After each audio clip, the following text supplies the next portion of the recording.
Troisième jour de procès, troisième jour d'épreuve pour les ex-otages français en Syrie, qui, une fois encore, se retrouvent face à leur bourreau présumé. Parmi les anciens détenus, le photographe Édouard Elias et les journalistes Didier François et Nicolas Hénin. Dans le couloir qui les mène face à la cour d'assises spéciale, Nicolas Hénin reste hanté par les souvenirs du passé. Ça fait plus de 10 ans que je vis avec des souffrances là dans ma poitrine et des souvenirs qui sont traumatiques. Et je veux m'en décharger et je veux les leur donner. Et après, ce sera les leurs.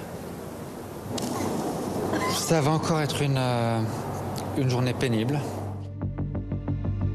Une épreuve de plus après l'audience d'hier, au cours de laquelle l'horreur a été montrée dans tout ce qu'elle a de plus cru, monstrueuse et glaçante.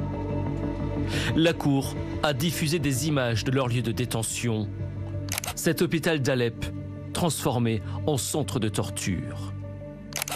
Pas de son, mais des scènes insoutenables, extraites du système de vidéosurveillance de l'établissement, là où Daesh avait installé son QG.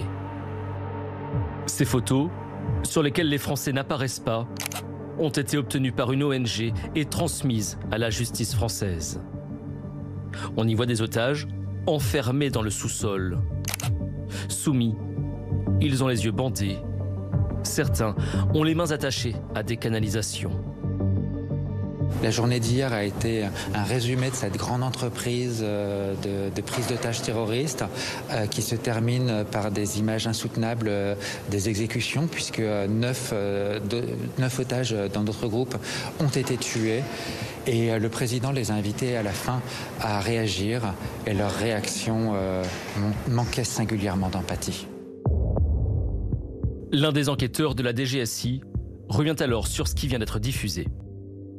Ces images extrêmement pénibles ne sont pas le pire de ce qu'ils ont vécu.